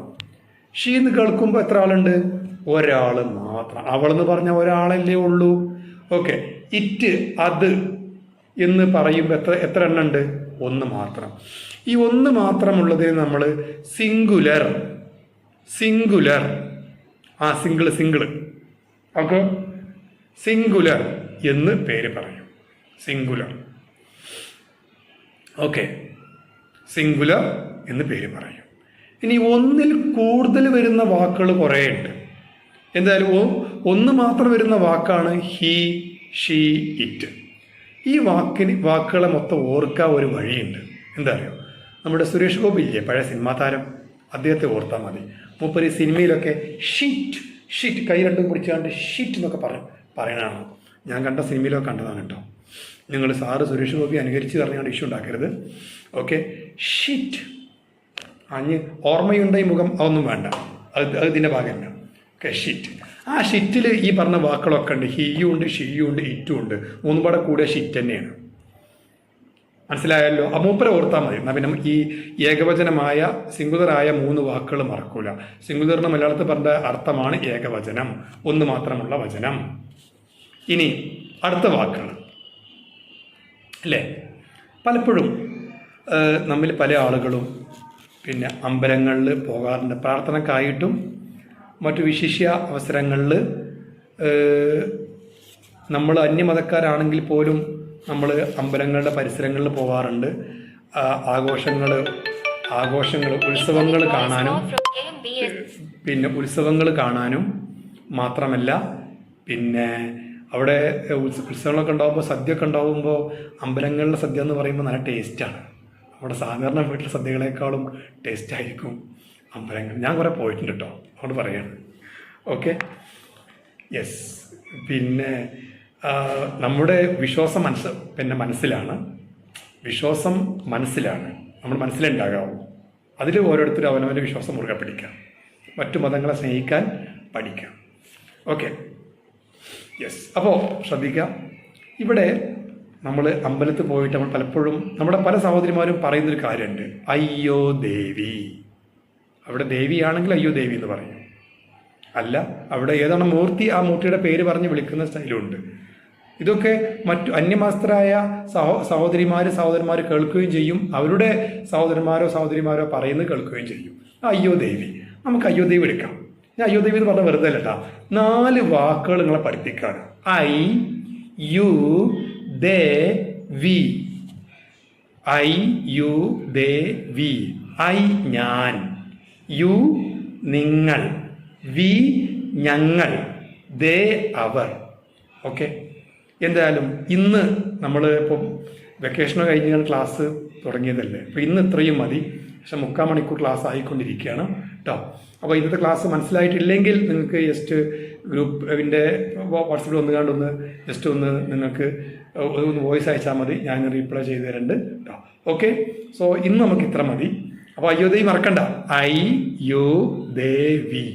ഈ 4 വാക്കുകൾ വരുന്നുണ്ട്. ഐ ഞാനാണ്, യു നിങ്ങളാണ്, ദേ അവരാണ്, വി ഞങ്ങളാണ്. ഈ വാക്കുകൾ അർത്ഥം ശരിക്കും പഠിക്കാം. ഓക്കെ, അപ്പോൾ ഇന്ന് നമുക്ക് ഇത്രയും പറഞ്ഞുകൊണ്ട് ക്ലാസ് വൈൻഡപ്പ് ചെയ്യാൻ പോവുകയാണ്. എല്ലാവരും ഓക്കെ അല്ലേ കേട്ടോ? അടുത്ത ക്ലാസ് നാളെ തന്നെ വെക്കും. ടൈം ഞാൻ നേരത്തെ അറിയിക്കണ്ട്. എല്ലാവരും തയ്യാറായി റെഡിയായി വരുവേണ്ടി കേട്ടോ. ഓക്കെ, അപ്പോൾ ഇന്ന് ക്ലാസ് വൈൻഡപ്പ് ചെയ്യാണ്. ഇന്ന് കൂടുതൽ കാര്യം പറഞ്ഞിട്ടില്ല. അടുത്ത ക്ലാസ്സിൽ നമ്മൾ കൂടുതൽ കാര്യം പറഞ്ഞ് എല്ലാവരുടെയും മനസ്സിൽ 10 ദിവസം വെക്കേഷൻ ആയപ്പോൾ കുറേ പഠിച്ച കാര്യമൊക്കെ മറന്നു വയ്ക്കണം. അത് കണ്ടറിഞ്ഞുകൊണ്ട് ഞാൻ സ്ലോയിലാണ് പോകേണ്ടത് കേട്ടോ. ഓക്കെ, എന്ന് വിചാരിച്ചാൽ മതി. ആ ഓക്കെ. ഇത് ടെക്സ്റ്റ് ബുക്ക് ബേസ് ചെയ്തിട്ടാണോ സർ ഇപ്പോൾ ക്ലാസ് എടുത്തത്? അല്ല, ടെക്സ്റ്റ് ബുക്ക് ബേസ് ചെയ്തല്ല ഇപ്പോൾ സ്പോക്കൺ പോകുന്നത്. ടെക്സ്റ്റ് ബുക്ക് ബേസ് ചെയ്ത് വരുമ്പോൾ അതിന് വേറെ നമ്മൾ പാർട്സ് ഓഫ് സ്പീച്ച് ഒക്കെയാണ് വരുന്നത്. അത് വേറെ രീതിയിൽ പറയും കേട്ടോ. Okay,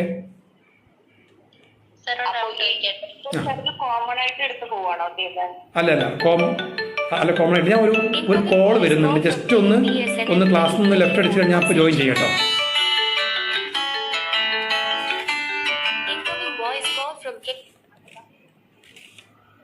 hello.